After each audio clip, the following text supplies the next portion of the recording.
All right, everyone. Welcome to Week 10's edition of Hot Takes and Hot Cakes. I'm here with my good willing co-host Dan. How are you doing, man? I can't believe it's already Week 10. Doing good, Matt. I'm still a little disappointed that I got a much, much, much less warming welcome than TJ does when he comes on the show to talk DFS with everybody. We're going to have to work on that. I think I'm on the level of TJ, at least as far as, I don't know, definitely not looks but at least companionship and other factors. I think I can compete with TJ, so I'm looking for a better intro on the next one, but for now, I'll take it. I'm excited to talk Week 10 with everybody. We're going to get into questions as usual. That's the best part, I think. Answering your questions, and then break down some matchups, talk about some things that stand out for us. Week 10 is interesting. There's a lot of buys again, so you're going to have to probably be in some lineup binds, which I think is cool. We'll get a chance to touch on that. Maybe we'll even talk a little bit about the Adrian Peterson dilemma, because my league had its most active day, I think, in league history in my main league, when Adrian Peterson was a free agent and allowed to just go through the free agent budget system. Some people were against it, some people were for it. Hypocrite was a word that was used like 72 times to describe one owner who bid on AP but then got mad that somebody else was allowed to get him. So it's a whole thing. So maybe we'll talk on that, because I think it is kind of unprecedented to see a potential RB1 just floating on waiver wires heading into the stretch end of the season. It does kind of screw up the balance of the league. But as a commissioner, my main thing is I'm not sure that there's anything you can really do. But anyway, just a little diatribe there. Let's get right into it. How you doing, Matt? I'm good, and I hope you don't take the thing with TJ personally. Look, we're three very good-looking men hosting this show. That's what it's all about. That is, yeah, it's a modeling show. Exactly. I mean, that's undisputed. You can't dispute that. It was just, I had never seen TJ until he hopped on the show, and I was like, oh, but whatever. And also, it creeps him out, and I love to make people uncomfortable. But anyways, so we'll get right into the questions right away. I got a lot of questions over here, and you sent me a good amount too. A lot of them have to do with Lamar Miller, yep. who is and you sent me one from @Michael Guvian, I guess. He asks, is Lamar Miller too risky of a start today? Let's just go right with that right away. There's two players that actually jump off the bat as risky, and Lamar Miller is one of them. So what do you think about Lamar Miller today? And then we'll get into some of the situational questions that I've got here. I mean, it's tough for me to get too into the Lamar Miller hype train this week, at least. He's not only is he going to be in somewhat of a bind just because he's not fully healthy, he's going to be limited. We don't really know it's hard for us to predict his stats. We kind of just be doing guessing work. But really, the problem with Lamar Miller is that his matchup sucks. I'm under the impression that I think that Detroit will control this game. I think the Miami's in for a little bit of a rude awakening this week. They seem to be that type of team that plays up for their bigger games and can really have letdown games after big wins. A lot of NFL teams suffer through that. And this is just not the best matchup. Detroit has the fourth best run defense according to Pro Football Focus, and they also get off one of the top. They're one of the best teams at rushing the passer too. So they kind of disrupt and decide things on the defensive line, and so I'm just not sure this Miami offense is going to get going at all today. I think it's going to be a struggle for them, and I think that you're now playing a limited player in a bad matchup who may not even get as many snaps as you're hoping. So to me, he's a bench guy. How do you see it, Matt? You know what? I agree about Miller, and honestly, this whole Detroit Miami game is like one that I'm fading in general, because I guess you could play Calvin Johnson. I think you kind of have to. But other than that, I don't really want to start Mike Wallace. I don't really want to start Golden Tate. I don't want to start Matthew Stafford, either of the quarterbacks, really, because this looks like a low-scoring, defensive sort of game. These are surprisingly two of the best defenses in the NFL. So there's not a lot of fantasy players in this one that I'm interested in getting in my lineup. And with Miller specifically, the appeal with him was when No Sean Moreno went down, that this was supposed to be his show, his backfield, a good running game. But the carries have been inconsistent. I mean, he got 18 against Chicago. He got 20 total touches that game, but then only averaged 3.4 yards per carry. And then other than that, the last 2 weeks, he had 14 carries against Jacksonville, and then 11 carries in really what was a blowout.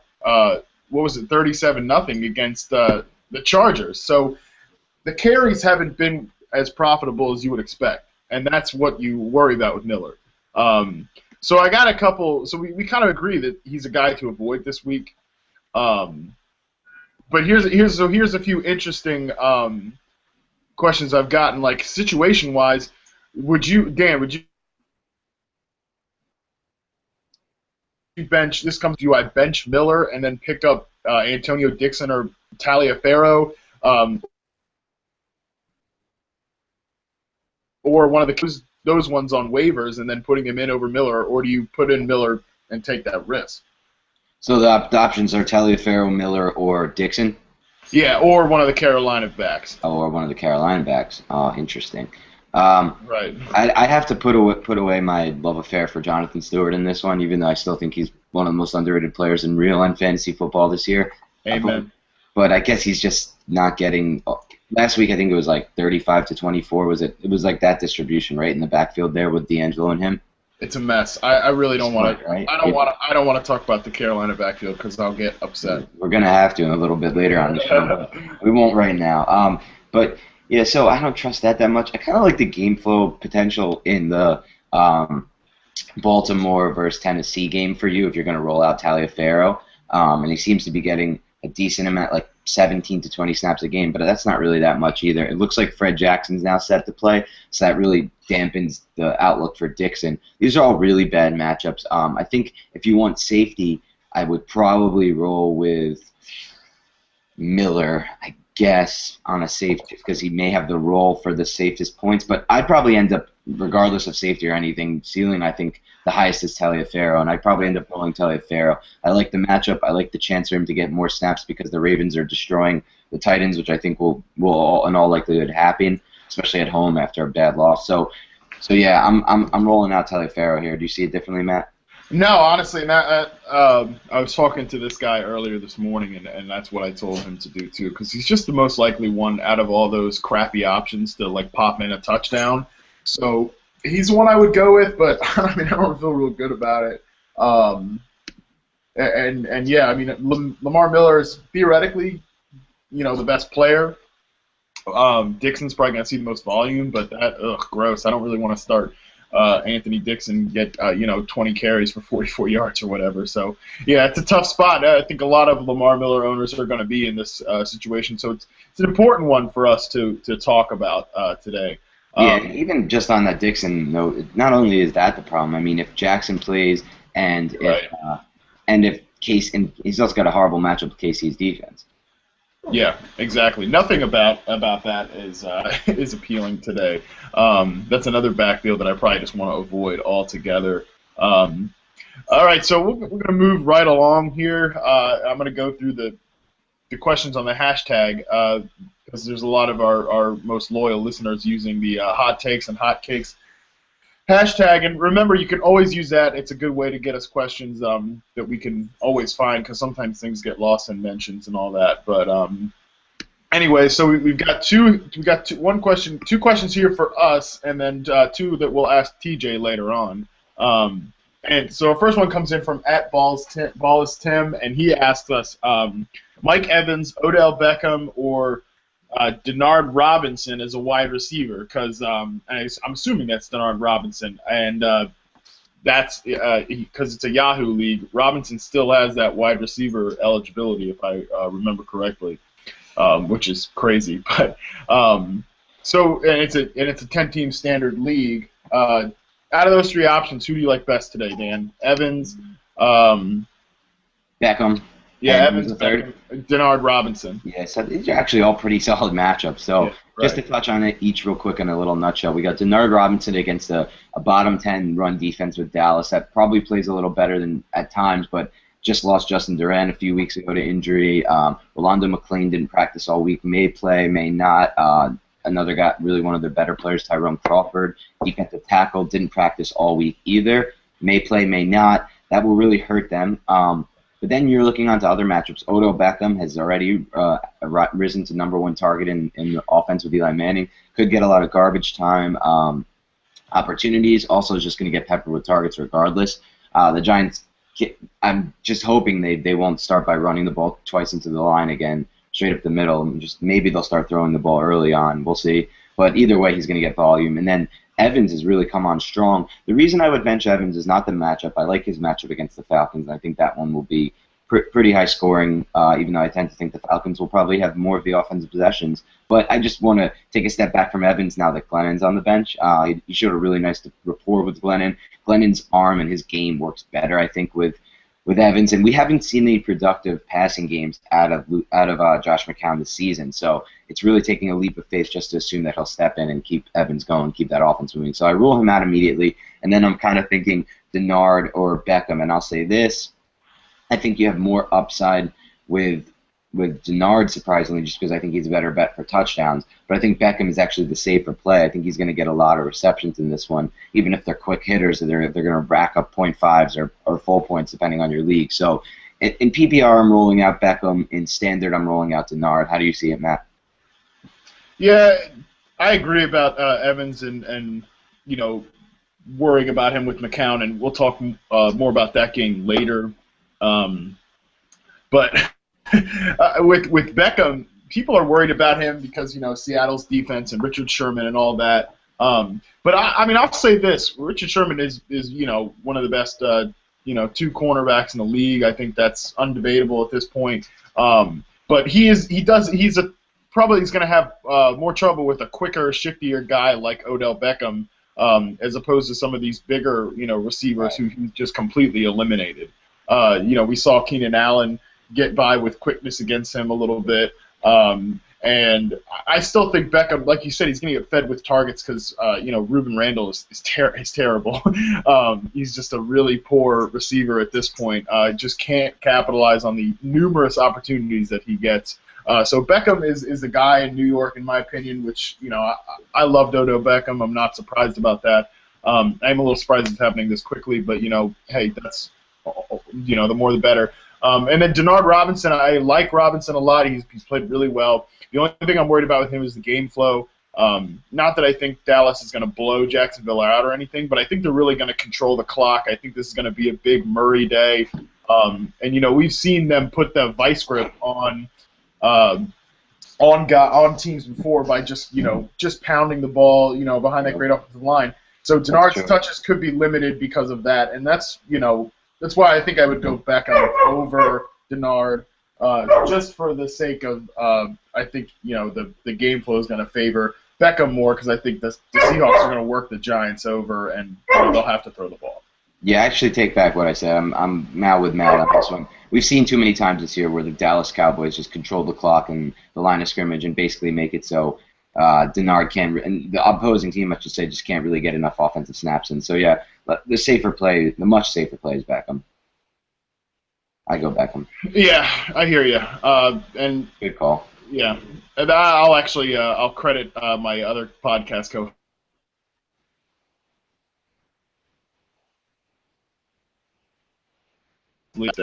Anyways, moving right along, more questions on the hashtag. This one comes in from @mstephanie71, another one of our loyal listeners. He asked us, I need a tight end fill-in for Gronk and a PPR and Standard. Ertz, Michael Rivera, Owen Daniels, or Scott Chandler. His gut feeling is Rivera. Do you feel differently than Michael? And this is a question, honestly, another one that a lot of people are asking because there's Gronk, Dwayne Allen, Antonio Gates, all these guys are on bye, so there's a lot of people hurting at tight end and are going to need these sort of options. Yeah, I think this is like one of those perfect examples of where you need to look at your matchup, Michael, and kind of decide, okay, do I need the upside play or do I need the safe play?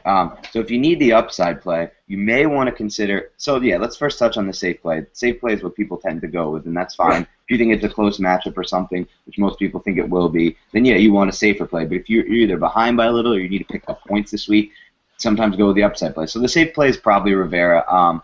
Just taking a look at this real quick. Rivera played on. So Rivera's kind of turning into an option for them over the middle. He's like a safety blanket for Derek Carr. And last week he played on, just want to get the number right here. He played on 46 of 61 offensive snaps, so it's a pretty high percentage. He wasn't great as a blocker, but he did fine in the passing game. Let's just check these numbers. Yeah, so he had 11 targets. That's what I thought. He had double-digit targets, which is pretty good. 8 receptions, 38 is not too impressive, but it's more about the targets here and the fact that he's becoming a part of that offense. On the other hand, you got a guy, an upside play, I think, like Zach Ertz, if you really need upside and a potential chance at a breakout game. Because, I mean, Ertz only played on 24 snaps last week, and that's kind of been his thing, 20 to 30 snaps, which is really not enough to make too much of an impact. But he's still a big red zone guy for them, and I think that they could try some things against this Panthers defense. It's really been poor in coverage in the slot area. So if he's lined up outside in the slot, he'll have a really good matchup every time, especially in the red zone. So I kind of think he has a weird chance at scoring a few touchdowns in this game, and I mean like one or two, even not even just one. I really like his matchup in the red zone against the Panthers. So I think the upside play is Ertz, and the safe play is Rivera. It just kind of depends on how you see your matchup. How do you see it, Matt? Yeah, definitely. I actually see this a little bit differently than you. Nice. I'm not going to go with Ertz at all. He's like really the least well, Chandler is probably the least appealing option because he's Scott Chandler. But Ertz after that, the Carolina defense is really weak on the edges. Their outside cornerbacks are the ones that can't cover, and their slot. You mentioned their slot corners are, Benwicker has been Dockery, right? Godfrey got cut, so Dockery. Oh, sorry, yeah. Dockery now, yeah, he's terrible. James Dockery's terrible. Godfrey was there before; he was awful too. They've had a ton of trouble in that slot corner position. So that actually might lead to a big game for Jordan Matthews, but we'll probably talk about that more later. But anyways, with Ertz, you don't really. The Panthers are actually pretty good against. Well, I don't know if they're good against tight ends, but teams are just so successful at attacking their corners. The tight ends usually don't get fed that much. So I'm not going to go with Ertz, and also the target distribution has been so up and down with him. I actually see Owen Daniels as a really safe play anytime you need a tight end streamer because he gets a lot of targets. He's really well versed in that offense. That's always a safe one. And I actually really like I like Rivera this week. The Broncos can't cover tight ends. That's a really they don't have Danny Trevathan, and they weren't even good when he was in there covering tight ends. Rivera's kind of getting going, like you mentioned. So that's one I really like. And also one Michael didn't mention is Jared Cook. And I mean I know everybody's like, oh, disgusting Jared Cook, and I totally agree. But I have him in a few FanDuel DraftKings lineups this week just because. I'm disgusting and I can't help myself. But Cook has a good matchup, against the Cardinals, who he has torn up in the past and have always struggled against tight ends. So you might want to think about Jared Cook too. But if you need a streamer this week, I think I would go with Rivera based on the combination of safety and upside. I like Rivera as a player a little bit. He's played well. So that's how we feel about that one, Michael.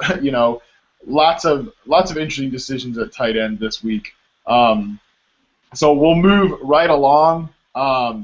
Keep answering some more questions here. We got another one from @whateverworks2. He asked us, Ryan or Palmer? Does it make a difference if I'm going for upside versus stability? Thanks. Thank you. Whatever works. I'm gonna go with Ryan this week. I love Palmer. I love that he's playing really well with a lot of great weapons, but Ryan's matchup is just too good, and I think Palmer. I think Ryan is both safe and has more upside in this case. Just that matchup with the Bucs is so good. They've been so terrible at defending quarterbacks, and those outside corners are really poor. The Falcons can't run the ball, and it's on the road, so I think the game will be competitive. The game flow is favorable, much more favorable than last time these two teams played, where it was 56-14. I don't see it that way this time because the Falcons are on the road, which has some people concerned about Matt Ryan, but I think he's honestly probably the quarterback start of the week because he has all these weapons, and it's a really good matchup. Dan, do you see it differently? I don't see it differently per se, and I do think Ryan is for sure, just if for any daily players listening, the daily play of the week. If you look at FanDuel or DraftKings, he's so cheap on DraftKings. Yeah. He's cheaper than Mike. He's like the 12th or 13th highest, most expensive quarterback this week. And the best part about it is you can stack him with Julio Jones, who especially on FanDuel, I'm pretty sure is also on DraftKings, is in like the 10 to 13 range. He might be 8th on one of them. I don't remember, but that's a perfect stack. So I'll touch a little bit more on why I think those two, this connection will be really successful today, and it's kind of based a lot on their ability to run the routes that Julio Jones is most successful with. But just a reason why I really like Ryan in this one is not that Matt hasn't mentioned, besides to do with the matchup, I'm sorry, is that Tampa Bay has ruled out Alshon Werner, the best cornerback. So now not only will Julio Jones have a nice matchup with Jonathan Banks at left, the right cornerback, there's also going to be a backup in defending Roddy White. So his options will be open all day. But I wouldn't sleep on this. The reason we kind of see it a little differently, I wouldn't sleep on this Carson Palmer matchup against the Rams. I think that a lot of people are jumping back on board with the Rams pass rush because they had 8 sacks last week. But I look back at that game, and a lot of that was just really bad offensive line play by the 49ers. I don't know why, but their offensive line is almost entirely looks like a different unit this year. They have most of the same guys back as they've had for their nice 2-year stretch run there. But they're not blocking well up front. And Kaepernick is also missing a lot of reads. He's really just not progressed as a quarterback. I'm very anti-Kaepernick. We haven't touched on that ever on the show. But just watching him every week, he doesn't see the field that well. He panics. He puts the ball down, starts to run, gets sacked because he chose to too late. It's not great there. So I'm blaming that more there. And I think that with Jared Veltier at left tackle and Matt Larson at left guard, the Cardinals will be able to protect Palmer's blind side, and he's good at getting rid of the ball on the strong side when he feels pressure. So I think that'll be a really good matchup too. So I don't think you can go wrong either way. I actually think the safer play is Palmer, just because with Ryan, we've seen some down games when the offensive line just collapses on him, and Gerald McCoy still a force. They don't really have the personnel to defend to block Gerald McCoy, but I think they'll kind of scheme around it, which is why I still like Ryan. But there is some hint of downside there, and I don't really see that with Palmer. So safer, you might go Palmer, but overall I'm going Ryan here. The matchup's just great. Yeah, Palmer's not a bad play at all, and you mentioned the offensive line has improved a lot. That Rams pass defense can be had. You mentioned Colin Kaepernick, and just a funny thing, I don't know if you saw this on Twitter this week, but that Bart Simpson meme where he's writing on the wall and writing on the chalkboard and says, "I will not play Colin Kaepernick in cash games. I will not play Kaepernick in cash games." Like, oh, it's really funny. And that was totally me last week. I played Kaepernick in so many cash games on that. He should have had a good game against the Rams, but against that secondary. Right, and so I think I've learned my lesson on Kaepernick, but, so hey, whatever. Another question comes in from another loyal listener of the show, at Rebecca Smith, at rsmith82. She has 2 questions for us, and this brings us to another player that a lot of people are wondering about due to injury. Do I start Sammy Watkins or Allen Hurns with the Watkins injury? And Bennett at Green Bay or Ertz, or she could pick up Dante Rosario at tight end. So first we'll tackle the Sammy Watkins, Allen Hurns question. How are you approaching Watkins this week? With news that he's gonna play, but barring any setbacks, he's gonna play. Those beat writer terms that we always hear that make us fantasy players worry. How are you approaching Watkins this week? I'm definitely not very bullish on Watkins this week, aside from the fact that he's going to be playing injured. He's also got drawing a really difficult matchup against the Chiefs. They've really shored up their defense. They were one of the worst pass defenses to start the year, and it was a little surprising for many of us. But they've really risen in their ranks as far as Pro Football Focus's grades go. In both their pass rush has actually been good all year, but in pass coverage, where they were in the bottom 5 to start the year, they're now the 7th best team in pass coverage according to them. A lot of that has to do with just an effort to get to the passer and a good job doing that. But also Justin Smith's been not Justin Smith, Sean Smith, the cornerback, has been really, really, really dominant lately. He's pretty much eliminated. Let's say that the past few games he's done a really good job eliminating St. Louis's passing attack, the Jets. He's done a great job earlier in the season against New England. You remember that game. So I think he'll have a good chance to just kind of shut down Watkins. I wasn't jumping too high on the Watkins every week play bandwagon after that Jets game because the Jets secondary is just really atrocious. Orton took some big shots over the top where Watkins kind of just ran 2 deep posts and just seemed to just really easily have a lot of space to run them. So I'm not all over Watkins yet as an every week guy. But at the same time, if your options are Watkins or Hurns, I'm still telling you to play Watkins for sure because I don't love Allen Hurns. I know he had a big week last week, caught a couple nice touchdowns, but that Jacksonville passing game is still really hard to predict, and I think it could be a week-to-week thing with different guys stepping up. And also, let's remember what Matt was talking about earlier on the Hangout.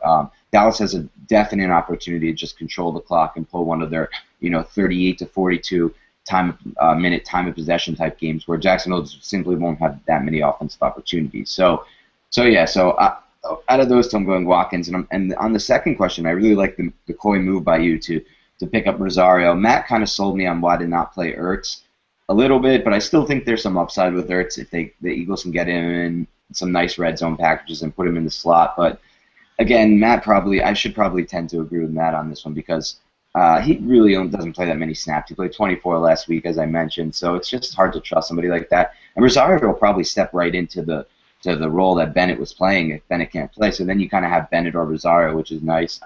Rosario has actually been, I wrote about this week when I was breaking down Matt Forte's matchup, but he's been a really, really good run blocker this year and pass blocker. So I feel like the Bears will have no trouble playing him for like 95% of the snaps, if 90 to 95% of the snaps, I'm sorry, if Bennett is a no-go. So I like both those guys over someone like Ertz. How do you see this one, Matt? Well, the Watkins one in particular is tough because the great part about Watkins that makes him, in my opinion, made him an every week play and a really good player to have in daily leagues is he got targeted a ton, and those are the guys you want in your lineup, the guys who get, a lot of passes thrown their way. And that was Watkins this year. That's been Watkins this year, especially with Orton at quarterback. Thank God for Kyle Orton. Sammy Watkins, I'm sure, agrees. And, he pretty much said as much as soon as Orton was named the starter. It just felt different with him than EJ. God, EJ Manuel, what's going to happen with that? What's going to happen with that guy? But, whatever. We don't need to talk about that.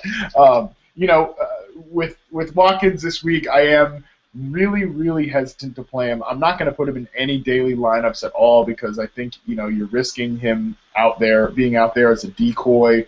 To take some of that defensive attention away, and then more footballs end up going to Robert Woods or or Scott Chandler or somebody like that. So if I can help it, I really don't want to play him at all in season long leagues either. But you're right, Alan Hearns. I'm not sure about that. I think he's always going to be kind of a what the hell wide receiver 3 flex sort of guy. Just someone you throw in there and just hope it turns up for the best. I'm not sure if that's going to be this week. We've mentioned the Jacksonville Cowboys game flow. I think I'm still going to put Watkins in over Hearns, but to Watkins owners out there, really, really be careful. It's a big zero risk, and we've seen that risk of a zero, I should say. And as far as tight ends go, I think playing Rosario is kind of the sneaky good play there. I think the upside is similar with Ertz, and I think the floor is probably right around the same area too. And it's probably, like I said, I'm really thinking that both games could be high scoring, but with the Eagles and Panthers, I think more of that is going to funnel to the wide receivers, to Matthews, to Macklin, and to McCoy. And I just don't think all of those guys are getting fed this week, and that usually means a low point total for Ertz. Yeah. If Bennett's playing, clear best option and go with him. So I think we see both of those very similarly. Another question we've got. This one comes in from @TreeTree 1 2 3 4 5 6 7. He asks us Eric Decker or Mike Evans PPR. That's an interesting question. I think you want to take it first or no? Yeah, I'll take it. I think I'm gonna go with Decker over Evans this week. We haven't really seen a big Decker week with Mike Vick at quarterback yet. I think that's probably going to be this week. The Steelers are not good at cornerback, and I think they're going to be playing catch-up all game with Ben Roethlisberger, pretty much torching that secondary. There's a lot of there's a lot of ways I think this game could actually be pretty favorable to New York. I know that sounds crazy, but, we've seen the Steelers play down to their competition before. Because their psyche is really weird with that. They have that sort of, we're the Steelers sort of thing, so we can beat anybody even if we don't try. And we've seen them lose games like to Tampa Bay. So I could, or Jacksonville. That one was much closer than it should have been. I think that could be kind of that game script could repeat itself this week. And I think that leaves some opportunities for Eric Decker.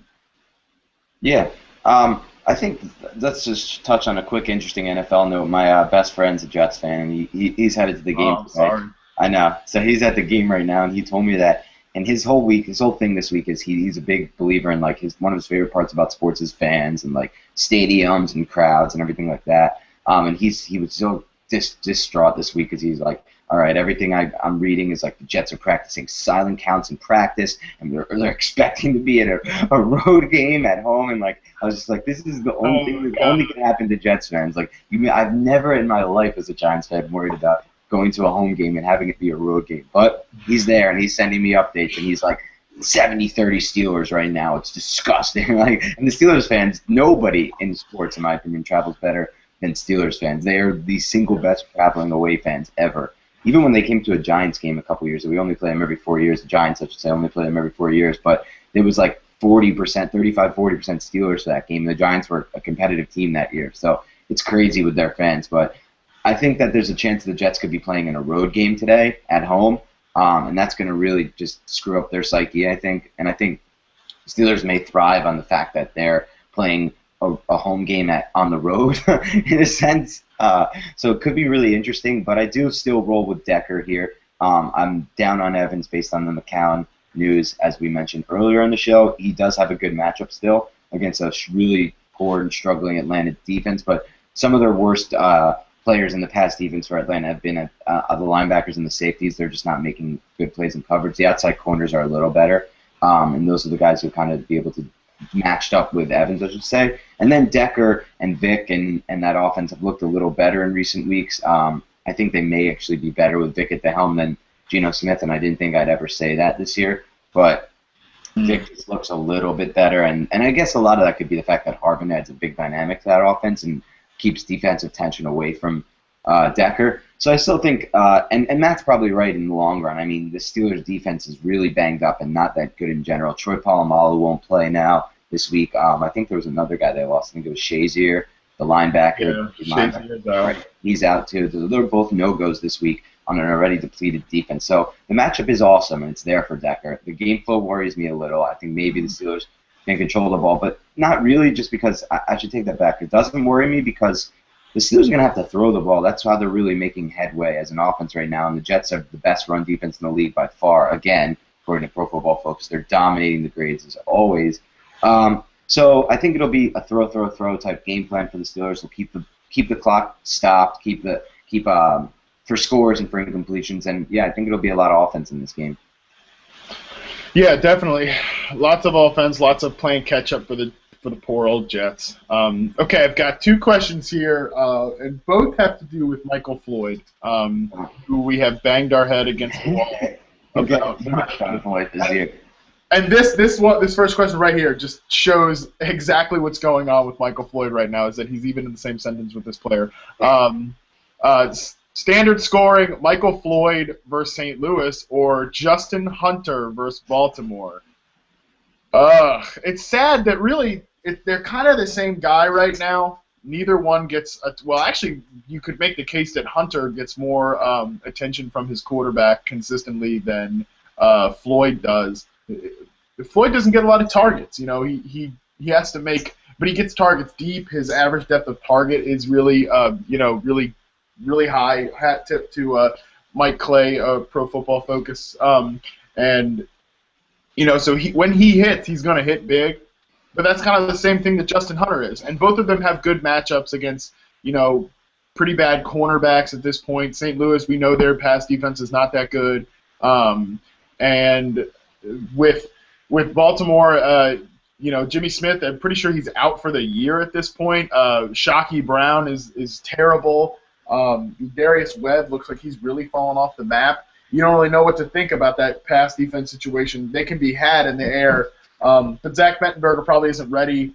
I still think he's not that good of a quarterback anyways, and he didn't do anything to change that last week. So I'm still going to go with Floyd. It's I'll take that bullet, for a third week in a row, and probably get burned again. But we'll see. I see the player similarly at this point, but I'm going to go with Floyd because I feel better about his pass offense.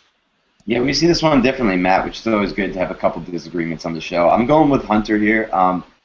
So I really just like the matchup a lot for Hunter. You broke it down yourself. Jimmy Smith's out for the year. Hunter's going to see a ton of Ladarius Webb, and Webb's been really burned on a lot of double moves this year, and he's just not keeping up on deeper routes. And that's kind of where Hunter can really exploit him and really can exploit any defensive back for that matter. And even if he gets matched up with like the guy who you mentioned, I forgot who, I don't even, what's his name, Matt?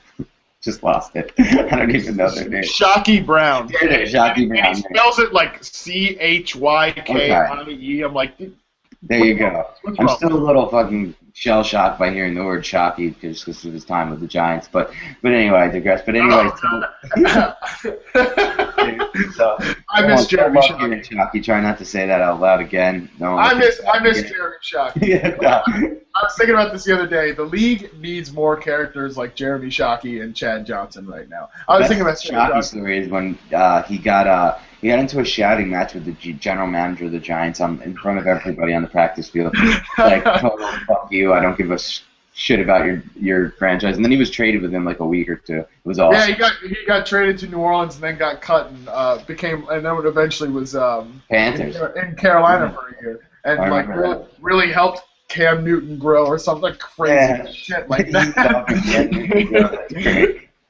Anyway, so I love Hunter in this matchup. He's got really inexperienced and one inexperienced corner who's going to defend him, and then another guy, Ladarius Webb, who's really struggled. So, and I'm disagreeing with Matt on the fact that I like Mettenberger a little more than Matt does. I love what I saw at college, and once Cam Cameron came and installed a pro-style offense there at LSU.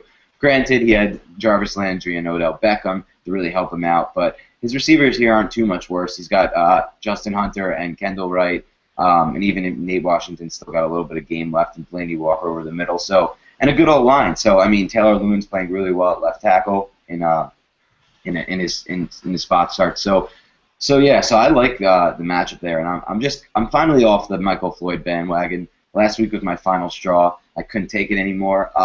They're just spreading the ball around in Arizona, and I think the real thing is that he's playing hurt, and it's just not really being reported right now. So I'm just not going to play this guy who's not performing right now, and I think he's injured. So, yeah, I'm going with Hunter there.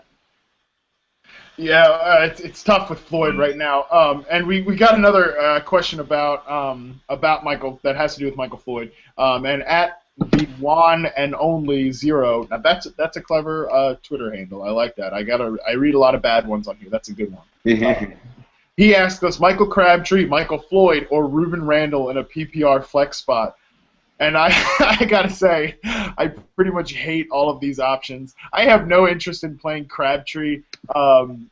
Really, anyone from that 49ers passing game at this point, like, it's kind of a no thanks. We've already discussed Floyd, and I think Ruben Randall sucks. He just never does anything with all the targets he gets. I mean, that was a gross performance from him on Monday night. I see you shaking your head. I know, Giants fan, boy, I don't have to tell you twice. But so I think I'm actually still gonna, out of these options, I think I'm gonna roll with Floyd. I don't know. I hate it. Do you see it? Do you see it any differently? Because it's a bad. These options were so gross. I'm sorry to tell you this. You have a great Twitter handle, and you got some unlucky options on your team. I know you thought Randall could be a little bit more of a player. I did too going into the year, but he's kind of proving himself as a jag, just another guy. He's still big, and he makes plays on jump balls, and if you just throw it up to him, he can out-muscle guys at the point of the catch, which is good, Randall, but he never makes any plays. It's just not ever making any plays. It's hard to describe this. I guess, yeah, I have to. If you ever watch your team and you have a guy who can catch it when it's thrown to him, but he just never is coming down with 60-yard plays or with any kind of big plays for that matter. That's Randall. He has no focus. You can't play a guy like Randall right now. He's just not a good enough player. Crabtree's a similar story. He's dropping way more passes this year than he's ever dropped in his career in the NFL. That's an automatic no-no. It's showing lack of concentration, lack of ability. And he's saying he's not injured, but it seems clear when you watch him he's playing a little hurt. And again, we touched on why this 49ers offense is one to avoid, and it's based on the offensive line issues. I don't think they'll get them fixed this week. So I avoid him. And then, yeah, it rolls me to Michael Floyd, a guy I really don't like this week, but I love his matchup at least. I should say. I like his matchup to be sneakily more of a strong matchup for the Cardinals passing offense than people think based on this Rams pass D that they think is back alive. I don't. I touched on why earlier because of the San Francisco offensive line. So, yeah, Floyd's my guy to go with here, but I wish you could give me some like waiver options or other bench options to roll with because I don't feel confident telling you to play Floyd. I know it's brutal right now. Those options were all pretty bad. But hey, that happens when 6 teams are on a bye or whatever it is this week. Um, if anybody watching has some more they want to get to us, feel free to send them, and we'll circle back at the end of the show. But so let's get into some individual games, some matchups we wanted to highlight.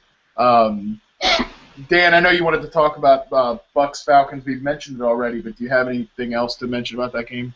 Yeah, we've touched a lot on it already, but just one of my main factors here is that really what I think has been holding back this Atlanta Falcons offense, and particularly Julio Jones, is that they really don't have time to run the routes that have been most successful for Jones and that offense over the past few years when he was healthy and when that offense was kicking. There's no change in this offense. Still Dirk Cotter, same system, same offense, but what they're doing is they're scheming around their issues. So they have so many problems along the offensive line that when they're facing these good defensive lines, they're turning their offense into a quick strike, get rid of the ball, snap out of the gun, throw to your backs, throw to your receivers real quick, get it out quick type offense. I don't think they're going to have to do that today. I think they're going to have the opportunity to revert back to an older offense for them where Julio Jones can really run those deep and intermediate routes that utilize his size and speed and the things that make him a unique and great receiver. Even those deep crossing routes and deep ends that he was really successful with, I think we'll see a lot more of that today versus kind of just the quick crossers and quick slants that he's been forced to run in the offense based on their offensive line. And the reason I think that is because this Buccaneers defensive line and this Buccaneers pass rush overall is really, really poor. They have so many issues on the back end that they're really sticking with their four-man rush to generate pressure for the most part. Even when they blitz the linebackers, it doesn't work that well either, but it's really just a four-man rush. And aside from Gerald McCoy, who's been a dominant player, if you took him out and his production out, the Bucs would be the third worst pass rush in the league according to Pro Football Focus, taking out McCoy's incredible season, and he's been one of the best pass rushing defensive linemen in the league, top 5. So I think the Falcons can find a way to scheme against him, just pretty much decide, okay, we'll just double team him with the center and the guard on every play, and even use the back chip if he gets in, make sure the back's really willing to chip McCoy or kind of just throw his body at him. And I think that McCoy will get his pressures, there's no doubt, but I think they can limit it to 5 or under. And then aside from him, no one's getting pressure. Michael Johnson's been a huge bust, right end, Michael Johnson. Clinton McDonald, guys they have on the defensive line aren't doing well. So really, I think they'll have a real strong chance, Matt Ryan, to get going with their older offense today, the one that was working well, especially for Julio Jones. So I love the stack of Matt Ryan, Julio Jones, and Daly, and I play them both with confidence. On the other side of the ball, I've mentioned this before, but maybe you can touch on this more, Matt, because you do the fantasy game plan hangout with Leo. It's Leo, right? Leo Howell. Yeah. Yep. Yeah, and he's a big Tampa Bay guy, so he covers the team, so he probably has shined a lot of light on them with you. But I'm worried about the transition back to McCown. I'm not a big McCown fan, and I didn't like what I saw at the beginning of the season. And I think for that, the way that offensive line has performed this year, and that's been poor, I think Glennon's the better fit. So I just have no trust in them to get it going, even against the weak Falcons defense. Do you see it any differently, Matt? Yeah, I think you did a good job highlighting the Falcons part. That's a fairly obvious thing. There's actually a few places I'm going to go with the triple stack of Julio, Roddy, and Ryan. But with the Bucks, that's the interesting one. How's that offense going to look if under McCown, who we've already seen? We saw 2.5 was it pretty poor games from him this season. We know that Trestman magic has worn off. It's not the same in Tampa Bay. And honestly, Lovey just sucks at handling quarterbacks, man. Like, he just has gone. We've seen this song and dance before many times in Chicago, and now he can't decide on a quarterback. He just messes the situation up again and again and again. So we're going to see probably that repeat itself over his tenure in Tampa Bay. But Leo has pretty consistently mentioned that Glennon. He doesn't like Glennon. He thinks Glennon's a poor quarterback, but it's not like McCown is a better option, and he really struggles to get the ball down the field to the receivers. I mean, he did it last year in Chicago, but It has not happened so far during his tenure in Tampa Bay. Maybe now that Evans looks a little better, a little more comfortable, McCown will throw to him more, target him down the field more. But I'm really worried. I'm tempering expectations for all Buccaneers outside of maybe Bobby Rainey this week with McCown at the helm. I think they can do enough to keep it competitive, but I'm nervous about things with Tampa Bay. So, do what you think is best with your Buccaneers, but I'm nervous. So I think we see this game pretty similarly. Sorry, I just got blown up with a bunch of tweets about what I said. Lamar Miller was still an avoid, even though he's playing. But so I got a little flustered there with my tweet deck being loud. But anyway, so that game is, I think it's going to be a really profitable game for the Falcons fantasy players, and I think Tampa Bay can do enough to keep it competitive, to keep the game, where the Falcons still have to throw a lot. But I don't know who it's going to go to in Tampa Bay yet. So we'll see about all that. Next game, we're gonna kind of touch on this again. Panthers and Eagles Monday night. It's tough for me on the Panthers side. It's pretty much, we know Greg Olsen is a reliable tight end.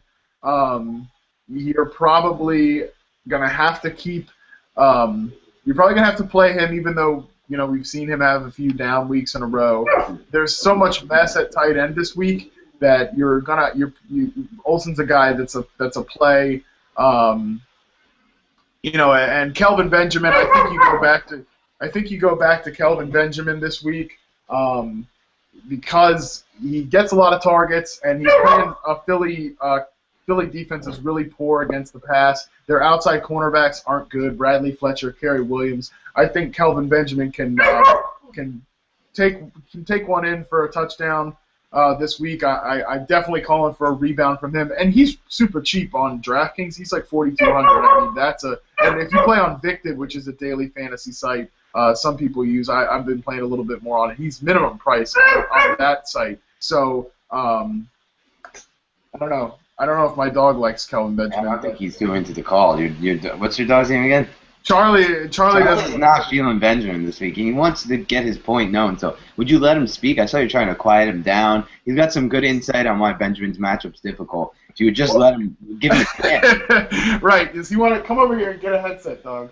But no, for real. I think he's probably barking at a leaf or some Definitely shit. Barking. Definitely barking at like a leaf or some shit outside. He's. I'll close that window in a second here after I'm done with my ranting. But and it comes back to Cam Newton for me because we saw him have such an awesome start to the season. Yeah. He's really regressed. I wrote a column on it at Black and Blue Review this week. Got some film. Really interesting film screen caps in that article this week. It's definitely something people should check out if they're worried about Cam. And to ask you about Cam, because before I got into my opinion on this matchup, I needed to first feel out the situation there. Is he just not performing well because of that offensive line? I see him missing a lot of throws he usually makes. Is it like a footwork issue? And is it something that you think can be fixed based on matchups, or just it's something that's going to continue? It worries me for that offense. The thing with Cam is that that offensive line is terrible. You mentioned that, and that is a big problem. And I think he's kind of he's overcompensating for that, and he's falling away from throws because he's used to the pressure being there. Right. He's fallen back into a lot of those poor footworks, poor mechanical habits that we've seen from him in the past. He's gone back to a lot of that. And in that column, I have a few good pictures where you can see that one. Charlie, zip it. And there is another dog out there. That's what he's. That's what he's. Give me a second here, and I'll finish up what I'm saying. I'll close that window. So I apologize for the dog here. But anyway, so with Cam, there's that one big miss to Cotchery. It really should have been a touchdown, but Cam threw off his back foot when he really didn't have to. Right. So he's fallen back into a lot of those poor mechanical habits that we've seen from him in the past. So it's not just the offensive line, it's not just the weapons, but it's a little bit of Cam right now too. And Ron Rivera had a good quote where he said he thinks he's pressing, he's trying to do too much. And, that's the situation that the Panthers have enabled because they've surrounded him with such poor talent that he has to put the team on his back in order for them to win and move the offense. So it's really a tough situation with Cam right now. So it's a little bit of everything. So I don't know, but still, I think this is a good matchup, and I think he's eventually going to get going because he has such a favorable schedule. He's still a bye to me. I think this is just another one of those down stretches that he does sometimes have, but I think he'll be fine. And I think he'll be fine this week. And on the other side of the ball, everybody's talking about Mark Sanchez. Dan, what are your thoughts on Mark Sanchez this week? From a fantasy standpoint, I absolutely love Mark Sanchez this week. So this is actually a game I think is going to be one of the highest scoring games and one you want to get going in your daily fantasy leagues. You always want to have a few players from one of the more high scoring games, especially because there's a lot of reasons to like this matchup from an offensive standpoint. Touching on a lot of them real quick, and just the Mark to answer your question, Eagles have averaged 88 plays in the last two games, 86 and 91, and a lot of that is because their defense is playing better and they're getting off the field, and their offense is getting back on the field faster. I think there's a chance for that to happen again in this one, especially at home. So I really think that you're going to have a game where Mark Sanchez is going to be getting a lot of plays and a lot of snaps, and some people say they're not going to have him do too much. They're going to run the ball, which is fine because he can utilize the play action in that sense, and he really looked pretty good last week, and coming in out of nowhere with no starters reps, no reps with the first team, just coming in dead cold, and you see quarterbacks struggle a lot in those situations, and he didn't. He threw a really nice pass on the touchdown to Jordan Matthews. He put it in a spot only Matthews can make a play on the ball, and it was a throw that might be better than Foles, and Foles has been pretty consistently good in this matchup. On this offense, and that's just based on the system, I think. This is just a foolproof system. Sanchez gets to step right in against the Panthers defense that doesn't generate much pressure without Hardy. Charles Johnson's having a down year. That's correct, Matt, right?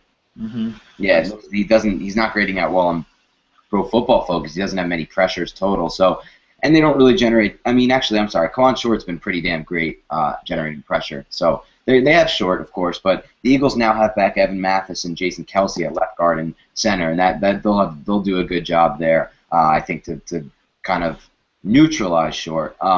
So really, Sanchez is going to have a lot of time to pick apart this Panthers secondary, and as you mentioned, it's been really bad. The whole week they talked about potentially benching Antoine Cason. I don't know if they decided on that yet, Matt. Did they? I don't know if he's definitely benched or not. They're kind of cycling between Melvin White and Antoine Cason. Luckily, Josh Norman has looked pretty good. Yeah, Norman's playing all right. He's one guy that they can probably just not throw at Eagles, even though I don't think he's even at that stage yet of a not throw out type corner. But he's been playing better than the other two. Melvin White was benched to start the year.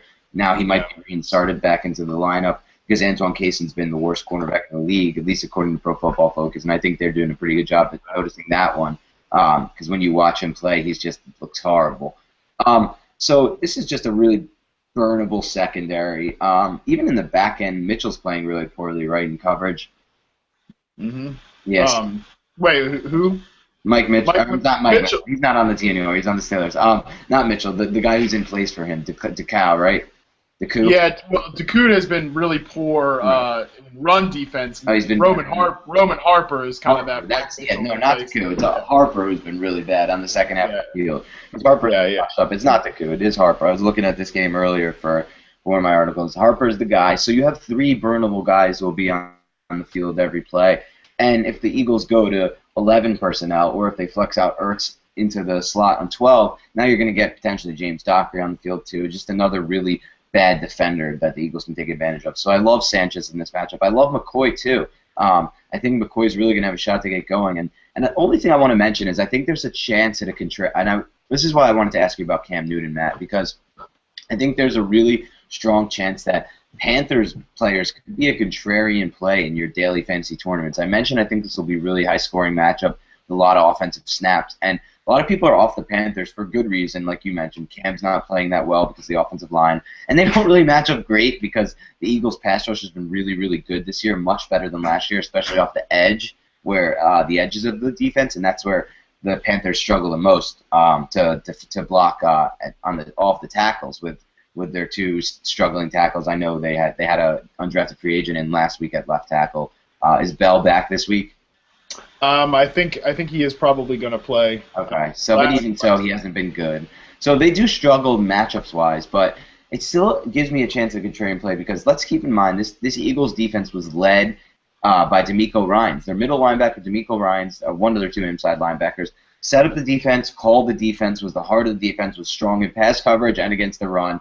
And now in his place, Casey Matthews and Emmanuel Acko will be stepping in, and both those players have really struggled in limited snaps this year for the Eagles, and none of those players have made the calls. They're going to switch. They're kind of sharing now the defensive calls with Matthews and Michael Kendricks, who was back last week. Didn't really look himself. Was still making some plays, of course. He's a really dynamic player.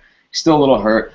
They're splitting the play calling on defense. I think that could just lead to some confusions and some really open receivers in this game over the middle and at the edges for the Panthers. So I kind of like Cam Newton as a contrarian play, and my Panthers like Benjamin and Olsen as just guys that no one's going to really have going in their tournaments, but have a really strong upside. So I like that, and this is just a matchup I really like. So I guess that's really all I have in this matchup. But yeah. Yeah, I have a ton of exposure to Benjamin this week, that's for sure. But I don't really have any with Newton just because there's way too many other good matchups. That's true too. You can't really not play Ryan Julio if you're Right. Yeah. So he's one I have at a lot of different places. Actually, this is funny. I just did a quick search on Antoine Cason to see if he's officially been benched, and the Charlotte Observer says that it's not certain yet. But in the Google News section, I found one article, and I won't mention where it's from. But it said it was wondering back on October 15th, which really was not that long ago. If Antoine Cason was the comeback player of the year. Oh, God. Can you keep your head up who this was? Huh? Expose them. I need to know who this was.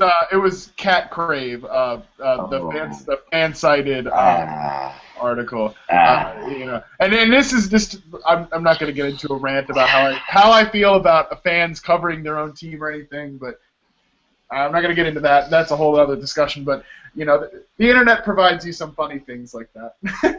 But it's a rough one. In case anyone out there is wondering, no, Antoine Cason is not. To answer, now you know. He could have wrote one word on this. Is Antoine Cason comeback player of the year? ? No. But anyways, would have saved a lot of time. But anyway, so yeah, this game's one. There's a lot of players in here that we have to really like. Jordan Matthews, I don't think I have too much of Jordan Matthews this week, and I'm probably going to end up regretting that because he has a good matchup. I'm a big believer in that second-team quarterback, second-team wide receiver connection. So I probably am going to regret not having Matthews. And we know Macklin's in every week play, and McCoy, I think, is going to have a big game. The offensive line is pretty much back intact. This Panthers defense is terrible. So this is a game where there's a lot of guys in here I really like in daily leagues. And transition, that's how you do those. Right into we have TJ Hernandez on with us. I don't know what he has on his lower third there. I don't know if he has his Twitter handle or some snarky message to me about how attractive he is. We'll see. We'll see when he pops up. I can't see it yet. But, so we have TJ on to talk daily. We know he has some big rant he needs to get off his chest. And we have a few questions for you, too, TJ, directly daily questions. Do you want me to ask you questions first, or do you want to get some things off your chest? Let's go ahead and start with the questions so I don't scare everyone off with all my anger off the bat. That's a good idea. So first question that we have for you comes in from the at Ballis Tim, and he uses the hashtag to ask, and I think he messed your Twitter handle up, so you probably haven't seen it, but he asks us, Sanchez, Macklin, or Russell Wilson, Doug Baldwin, are they good stacks? And what are some other good stacks at FanDuel for both cash games or GPP? So a lot of questions there. I'm actually building my GPP lineups on FanDuel right now, so I like that question. I think if I have to pick one of those stacks, I'm going with the Sanchez Macklin stack there. That game's let me see if I have the over under in front of me. I know that it's 48 or something like 48. that. Philadelphia is projected to score 27, which is the third highest this week. I've kind of been referring, instead of calling him Mark Sanchez, I've been just calling him Chip Kelly's quarterback all week, so I don't have to so I don't have to say or write marks that I'm starting Mark Sanchez anywhere. So I trust Chip Kelly's quarterback to have a good game against that Carolina defense. I do like Russell Wilson if I'm putting together you know 10 GPP lineups. I don't mind doing a Russell Wilson, Doug Baldwin stack. Um, they're favored. The Seahawks are favored by 9 at home. Um, so I think you can go ahead and roll them out with Baldwin. The Giants have actually been pretty good against wide receivers. That's my only hesitation there. They rank third when adjusted for strength of schedule against wide receivers. Just to cut you off though, real quick, they just lost. They were really good before the injuries, but now they have a banged up Dominique Rodgers-Cromartie trying to trot out there. They lost their second corner, Prince Amukamara, third corner, Walter Thurman, fourth corner, Tremaine McBride, and now fifth corner, Zach Bowman. So they're really lucky with injuries this year at the cornerback position. It's been nice to be a fan of a team like that. But so yeah, they're going to be down to like sixth and seventh corner at nickel and starting. So and a banged up DRC. So I don't mean to cut you off, TJ, but those are great points, and I think that if they do get some run out of Baldwin, I think it'll come early in the game. Raiders kind of got back into it late last week, but we saw they got that big lead and they kind of stopped throwing. It was a lot of beast mode, and Russell Wilson killed a lot of cash game lineups, including mine across the board because of that. So if I have to pick one, then I'm definitely leaning with the Sanchez Macklin. And he said some other good stacks. I've kind of been the last few weeks, rather than picking 2 or 3 stacks and just building around those. I usually play anywhere between 8 to 10 GPP lineups a week on either site. Just kind of going with my top 7 or 8 stacks, just kind of based on the Vegas lines. Because if you miss out on that 4-5 quarterback guy or 6 quarterback with Roethlisberger the last couple of weeks, if you miss out on that monster quarterback, it's going to be a hard time placing too high in those GPP. So I've kind of been favoring playing a bunch of different stacks rather than 2 or 3. So rather than running through all the stacks, just kind of look at the Vegas lines and look at not the highest over-unders, the highest projected totals, which is a big difference because a lot of times you'll see those heavily favored teams in high over-under games, and people will kind of think, oh, you want to stack both teams. You're kind of thinking about someone like the Raiders today, but their point totals are low because they're such big underdogs. So those biggest projected point totals are guys that I'm looking to stack the most. Nice. That answers this question enough and gives them enough time with the hour before lineup blocks to get some good lineups in there. For sure. And then the second question for you, and I think this is going to lead right into your feelings that you need to get out too. This one comes in from @Stephanie71. You know, Michael Stephanie, another one of our really loyal listeners. He sends us his DraftKings lineup for a 10-time multiplier. He has Ben Roethlisberger, DeMarco Murray, LaShawn McCoy, Alshon Jeffrey, Julio Jones, Torrey Smith, Devontae Adams, Julius Thomas, and the Detroit defense. So he kind of wanted some thoughts on that, and I think that kind of leads into what you wanted to talk about, TJ. Yeah, and I don't play those 10-time multipliers too much, but you kind of want to do a GPP style lineup. The only player in there that I had hesitation on. Did you say? Can you run through those wide receivers one more time? Sure. It was Alshon Jeffrey, Julio Jones, Torrey Smith, and Devontae Adams.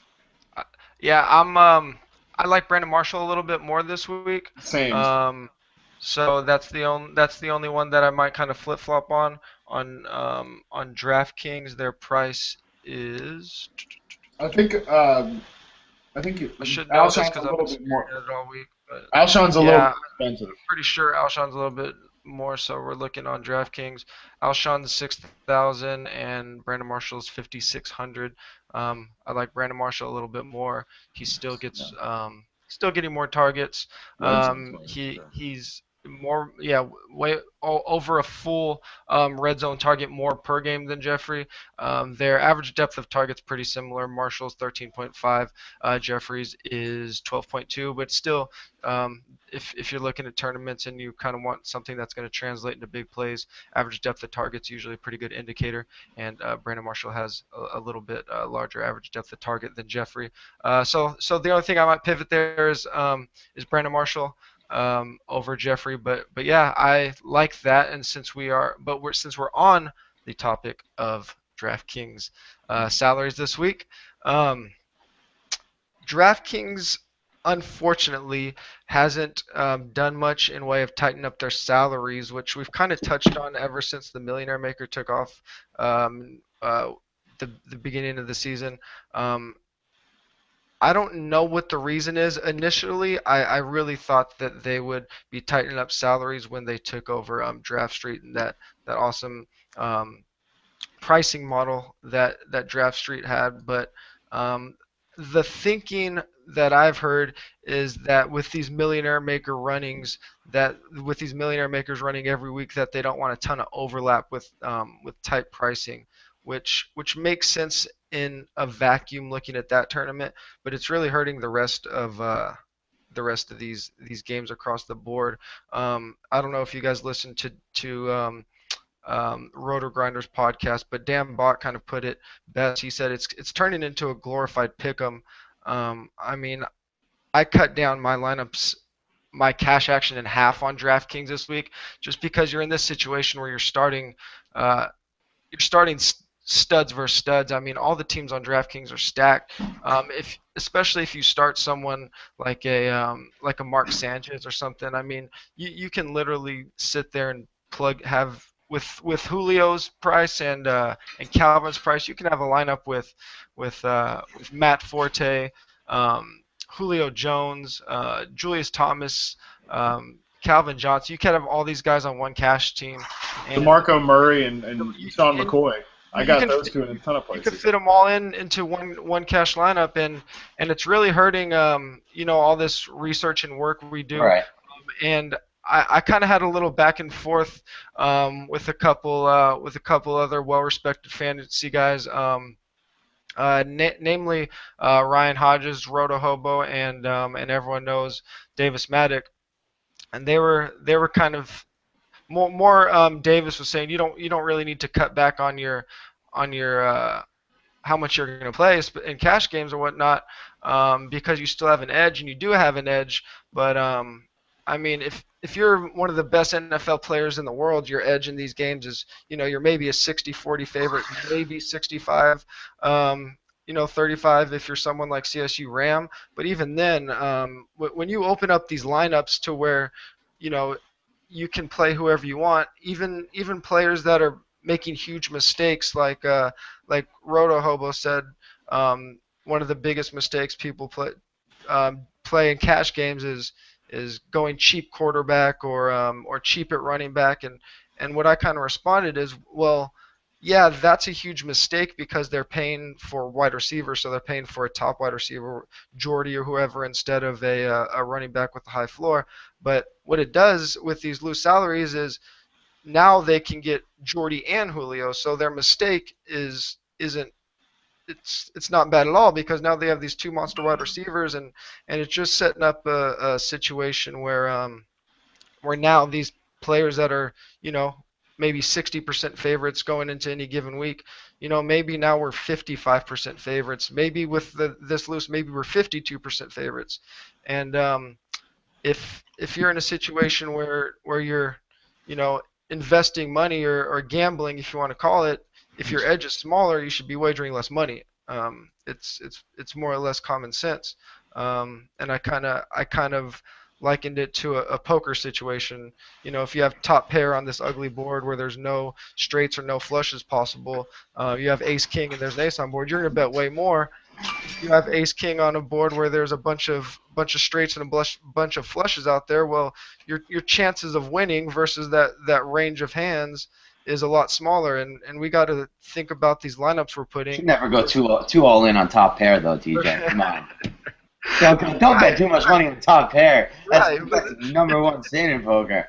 it's a very simple example, and I think if you put it that way, you kind of open up people's eyes a little bit. I mean, we're playing versus a range of lineups, and now this week on DraftKings, you're playing versus a range of a lot stronger lineups, I and think the worst it's part really about this, disappointing. sorry, I didn't mean to cut you off. I think the No, worst no. part about this and why it's so disappointing too is the fact that DraftKings is just set up so much better. I don't want to play in a tournament or a cash game that has a kicker involved. It's just so stupid. It's so Yeah. dumb picking these guys. It's just a way. It just adds luck that is unnecessary to these daily games.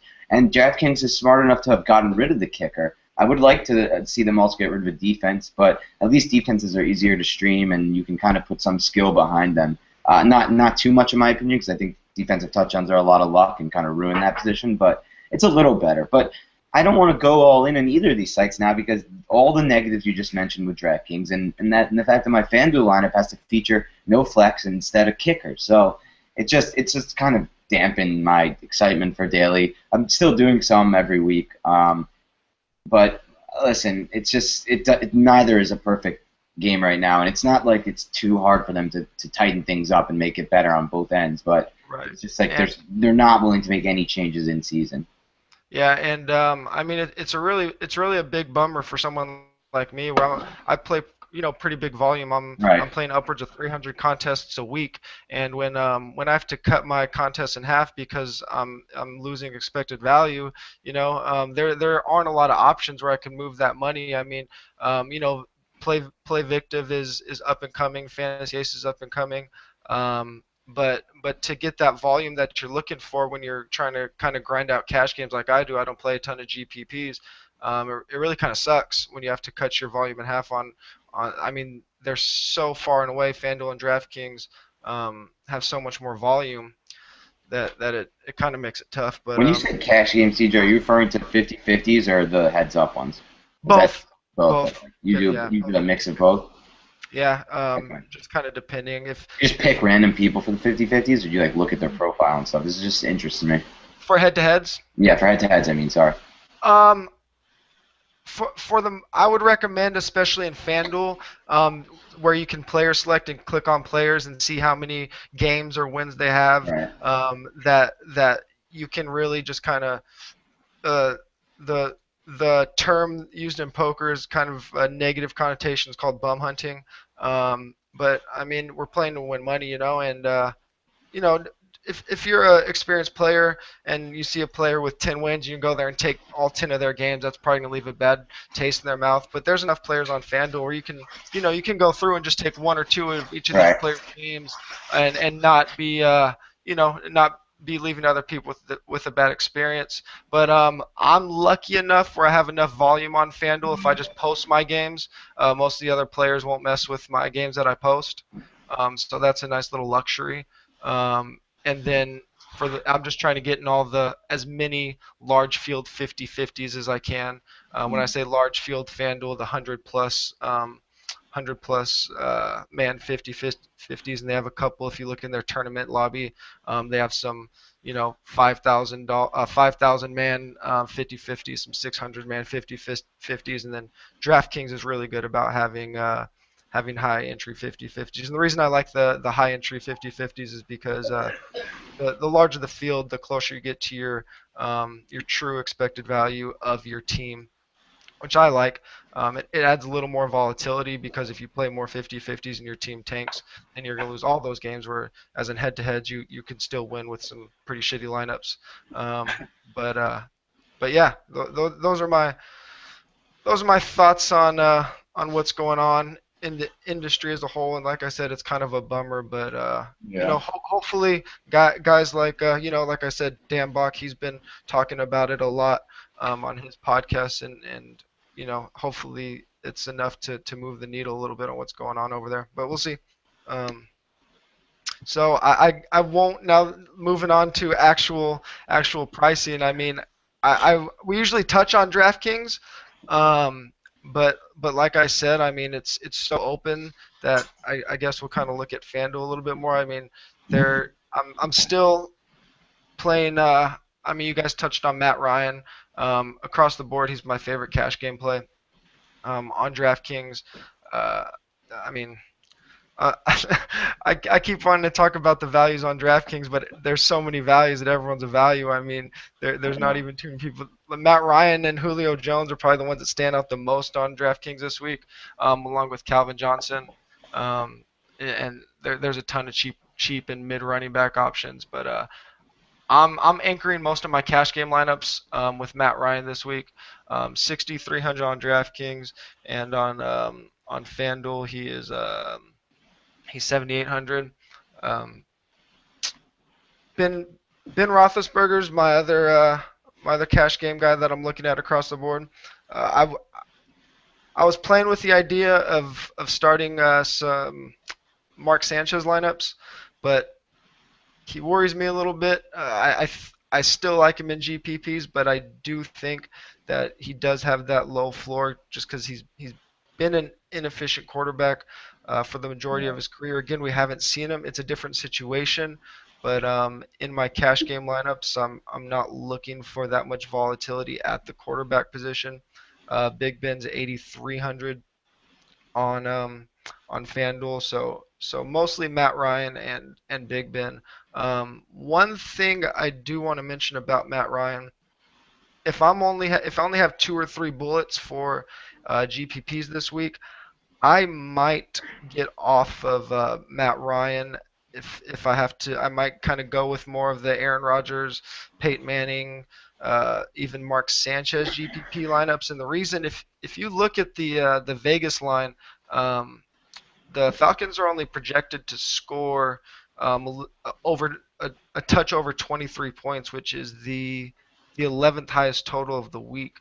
So you always kind of want to be glancing at those Vegas lines, and I mean, I'm still anchoring Matt Ryan because his price is my cash lineups with Matt Ryan because his price is great, and Julio has an amazing matchup. I'll touch on that in a minute. You guys did a really good job of it already.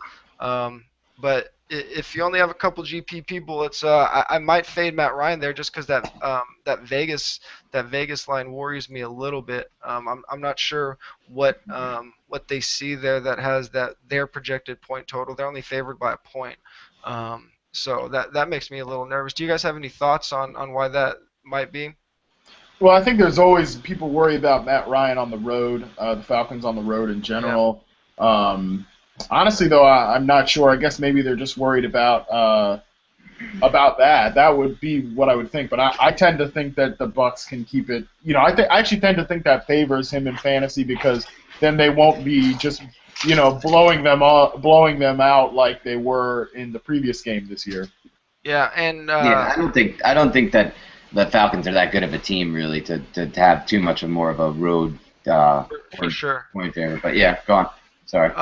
No, that's I was just building GPP lineups this morning, looking at it, and I was kind of just digging through everything, and I couldn't figure out why their point total was relatively low. But in that same game, that does kind of favor someone like Bobby Rainey, who I think is going to be a great GPP play. Falcons are awful against running backs. They rank dead last in the league in adjusted fantasy points against running backs. I don't think Chris Sims is going to be a major factor. I think I saw on Twitter they mentioned maybe 10 to 15 snaps. Charles Sims. What's that? Charles Sims. Yeah, I'm sorry, Charles Sims. Sorry. What did I say? I think you said Chris Sims, and I was like, oh God, not that awful quarterback. Yeah, we don't want Chris Sims. It was Buccaneers too, so there was a lot of intersection there, and I was like, oh my God, please don't wish that evil on people. Yeah, so I don't think he'll have a huge effect on Rainey's touches. I actually think Rainey could have a really good game. I have him in a lot of my GPP lineups across the board. Since we're kind of touching on Vegas lines, I don't know if you guys looked at it at all. Tony Romo's playing, and that bumped Dallas's the line. Dallas was favored by 4, projected to score 24 points. Now they're favored by 7, projected to score almost 27 points. So and go ahead and make sure anyone that was worried about anything with the Cowboys. Vegas likes the Cowboys a lot now that Romo's in. Obviously they liked them before, but 7 points is a pretty big margin, and they're upwards of that 27 point. When you get around that 27, 28 point range for projected points, that's pretty high. If you're looking at GPP plays at tight end, Heath Miller and Larry Donnell are both priced at 5,300. I'm playing Donnell in my cash games just because he is he's still a target monster at tight end. Seattle's defense is good, but they've struggled a little bit against tight ends. Adjusted for strength of schedule, they rank 26th. In my GPPs, I like Heath Miller a lot here as a pivot play because I think people do recognize that Donnell is going to be a pretty consistent play, and they can get him at that relatively cheap price point.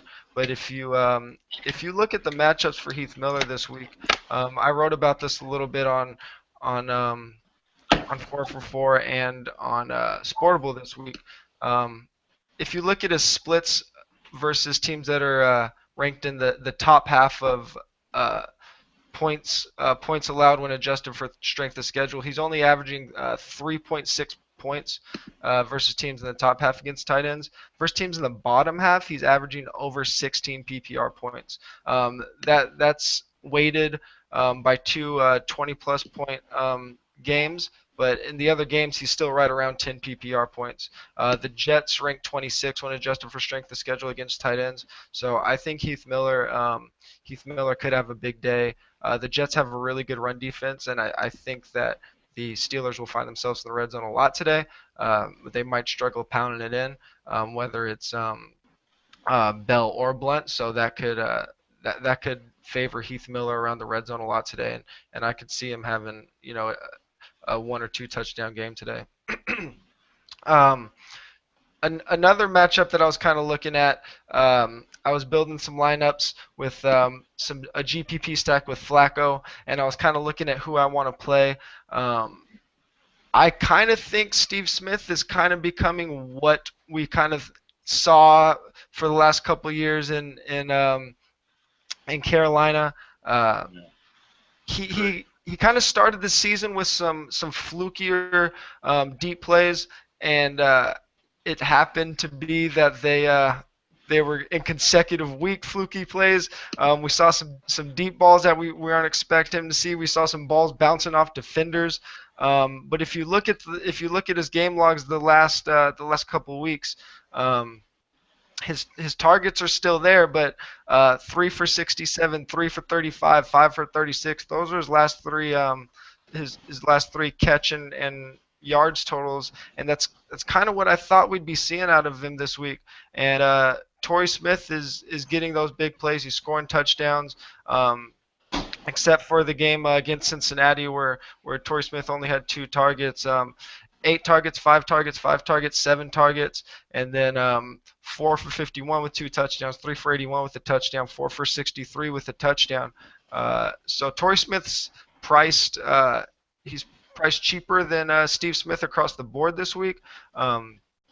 Tennessee really struggles against number 1 wide receivers, but in this situation where you have 2 guys that are you kind of have a 1A or a 1B, to me they're kind of more of a 2A and 2B. They don't really have a true number 1.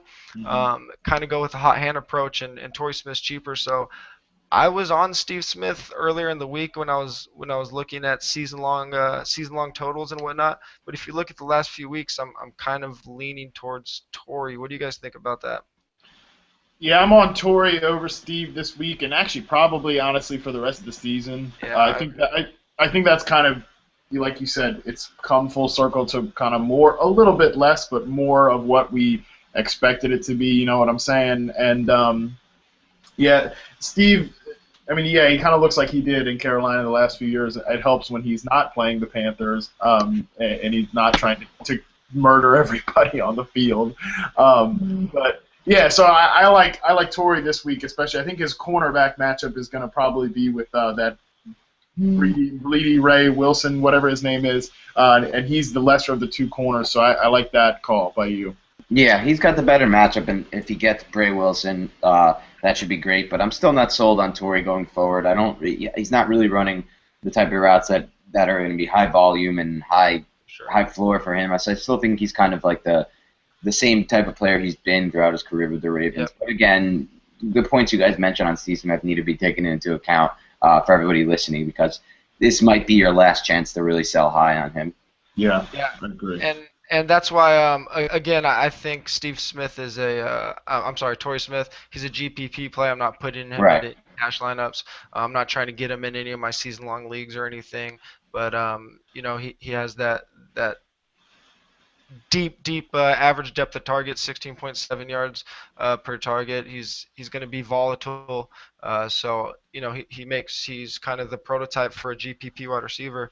Again, kind of sticking to the GPP theme, that the Packers obviously a great target this week.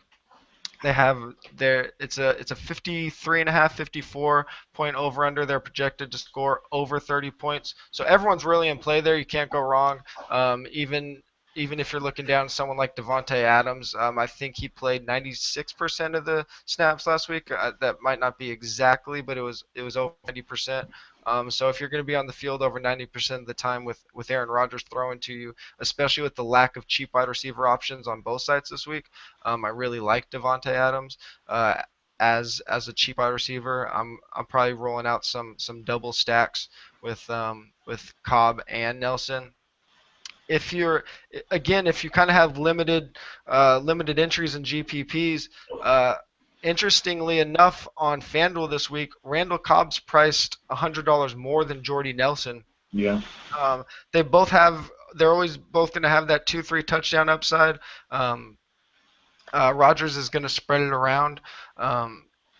But if you kind of want to make a little pivot and get away from the field, I think rostering Cobb is going to be a good way to kind of get a little more unique lineup.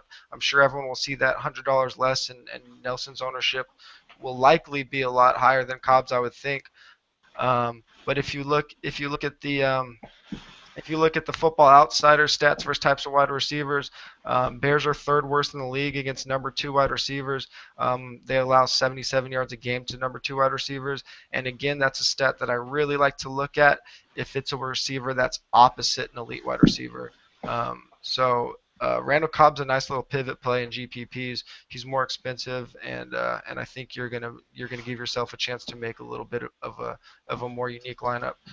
Again, my favorite wide receiver this week's Julio Jones. He's $8,000 on $8,000 on FanDuel, and again, Tampa Bay awful against the pass, 32nd against wide receivers adjusted for strength of schedule, second worst team in the league versus number 1 wide receivers. Everything just kind of lines up for Julio this week. Don't get cute in your GPPs, and if you have to pick between him and Roddy, just go ahead and throw in Julio. I think he's going to beast today.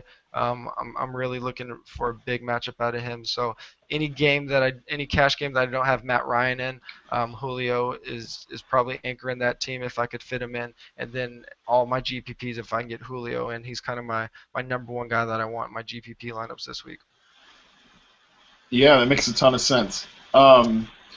Anything else from you, TJ, before we kick it on out of here? I know we don't have any more questions left, so. I mean, if you're building your cash game lineups, it's looking like a pretty good week with some good quarterback values with guys like Matt Ryan. Even though they're expensive, you could probably afford to get Forte or DeMarco in your lineups. I think Marshawn's going to have a big game. $10,000 on DraftKings, I'll probably avoid Matt Forte just because you can, like I said, you can get the DeMarco, you can get Marshawn, and then the more mid-price guys. I love Andre Ellington this week just because of his volume. McCoy has a great matchup. Ronnie Hillman's one of my favorite mid-price guys for both cash and GPP. Probably going to have him in more GPPs, but I don't think I don't even know if they've announced if Monte Ball's active yet. I've been refreshing Schefter's Twitter, and he hasn't been tweeting for the last few minutes, so I haven't seen anything on that. But Denver's favored by 11. I think even if they get up, they're still going to keep passing. But Hillman's going to get the workload. Raiders are awful against running backs, 31st when adjusted for strength of schedule. He'll get the goal line touch when they're down there. He'll catch the ball. So I really like Ronnie Hillman. I already touched on Bobby Rainey. If you're looking at kind of a cheap play on DraftKings, I don't mind Justin Forsett since it's full PPR. I'm not playing him any cash games on FanDuel just because he doesn't have the touch volume and you don't get that full point for receptions. But those are I think you can kind of mix and match running backs and a lot of guys with high floors, high volume that you can plug and play and mix and match. Pretty good this week. There's a lot of options. Yeah, there's a lot of really good options this week, which is nice since there's so many bye weeks. I think there's a lot of clear good plays. Yeah, so especially at running back, you mentioned a lot of good values there with Rainey, Hillman, McCoy. All those guys are in a lot of my lineups. Anyway, so I think that'll about do it for this week's show. Dan, any closing thoughts from you? Any sizzling hot takes you need to get off your chest? Yeah, I just wanted to give a big shout out to my 3-year-old MacBook Air. It had its best game of its career today. We got through the show, week 10, for the first time in the history of this show without a single screw-up, technical difficulty, nothing. This Air just worked its way through. I thought it would never have its best game 3 years into its career. I was clicking multiple tabs open. I had my Excel document open that I forgot to close out that I thought would crash this whole thing down. I had a lot of things open today on this crap Air. Just for future reference, no one ever buy this computer to use for any kind of substantial work. This is literally only used for internet browsing. There's no other thing. No, I shouldn't say that, though, because it's having an incredible day today. It's really been a workhorse for me. I give it about 35 to 37 carries a game. I don't believe in two-back system. It's just kind of this computer or die. So, yeah, just a great game today out of you. You did really well. Made it through the whole hangout without a freaking mess up. So, well done.